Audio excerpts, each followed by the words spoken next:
Good morning, my fellow yogic travelers. I'm mighty glad to be alive today, and I hope that you are too, as we continue to live, laugh, love, learn, linger, live the life we love. Well, it's Monday, so it's back to Poetry Day. This is William Stafford, one of the former poet laureates of the United States. And for those of you who are writers, he used to say to his students, write a poem every day. And they would say, sometimes it takes me weeks, months before I get a good line. He said, well, lower your standards. So put it out there. Let the lyric flow, and don't let the critic bring the guillotine down on it before you have a chance to rewrite it or burnish it. But always first thought, best thought. So just let it flow, stream of consciousness. Here's his poem called The Muse. I am your way of seeing the world. Every time you allow me to be near you, everything you see and every moment you live is a kind of salvation. I am your own way of seeing the world. Bless your unique individual way. Every time you see me or allow me to be near you, everything you see and every moment you live is a kind of salvation. I hope you can find that kind of redeeming view, shining the love light in your eyes. Anyway, my journal question is from what I call the snake, the scythe, the winding of these paths in your life. So I ask myself, what must I cut back on? What must I cut off? What am I shedding or getting rid of? And what I need to liberate my life is what? So for those of you doing your journaling questions on this, what must I cut back on? What must I cut off? What am I shedding? And what do I need to liberate? What I need to liberate is, fill it in, let me know how you're doing, we can discuss it. Now, one of the things that I love about yoga is it's still connected spiritually and even historically in a certain way as a flourishing culture. That is why we're interested in it. It shows us what it's like to be ever fresh, because every generation passes the baton, passes the torch on to the next generation.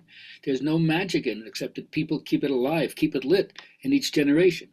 So I love that.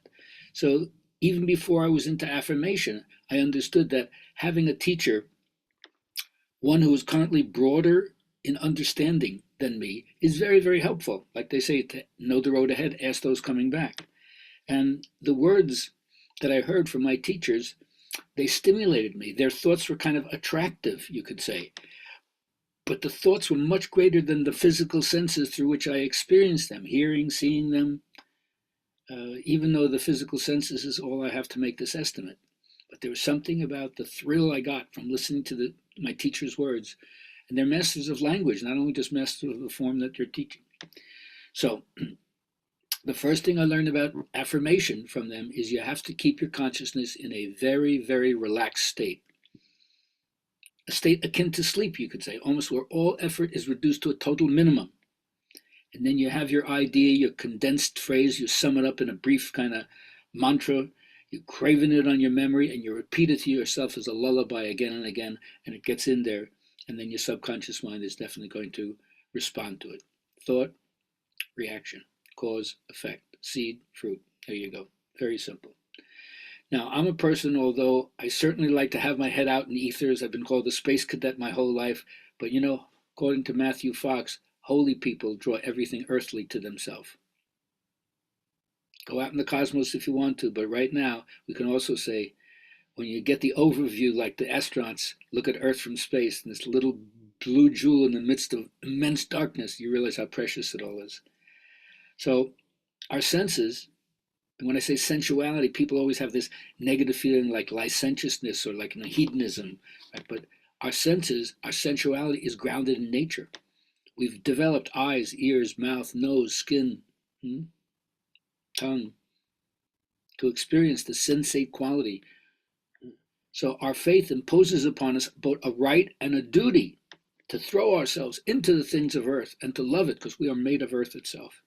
And once you realize your soul, it's not like your soul is in the body. That seems like the soul is puny, it can be contained. No, the body is in the soul. And the soul is as safe when it's incarnated in the body as it is in heaven, as they say. And so it's so weird for some people to despise the body and yet yearn for its resurrection. Well, I guess that's the transfigured body. But why wait? The body is the living temple of God. And that's why the soul loves the body. It gives it its vehicle to incarnate. So for those of us who are facing a lot of struggles, I have friends out there, including myself, physical illness, psychological difficulties, operations they're recovering from, and so forth. And one thing we've learned from Viktor Frankl's Man's Search for Meaning and his experience from Auschwitz, if you've given up the faith and strength to carry on, once that's lost, sometimes your will never returns. So keep the faith, keep the strength, and I hope that you, in your own way, can mirror what I'm saying. I have experienced the joys of carefree wandering, and I've also experienced the desire to live in one place forever. And whether or not they'll ever balance themselves, I don't know. But thank you very much for those of you who helped me live my dream. And I think it's the possibility of having a dream that makes life interesting. So I hope you find your dream. And if you haven't found one, I'd love to talk to you about it. Anyway, have a great day. Next Thursday on July 11th, 18th, and 25th, I'm going to Total Body Yoga in Mundelein for a series of 3 classes on Kriya Yoga. We'll do Tapas, Swadhyaya, and Ishvara Pranidhan on 3 consecutive days, plus the postures that are good for helping you to get in action, be a studious person, and learn mental calmness. Hope you'll join us. Look forward to seeing you there. Have a great day.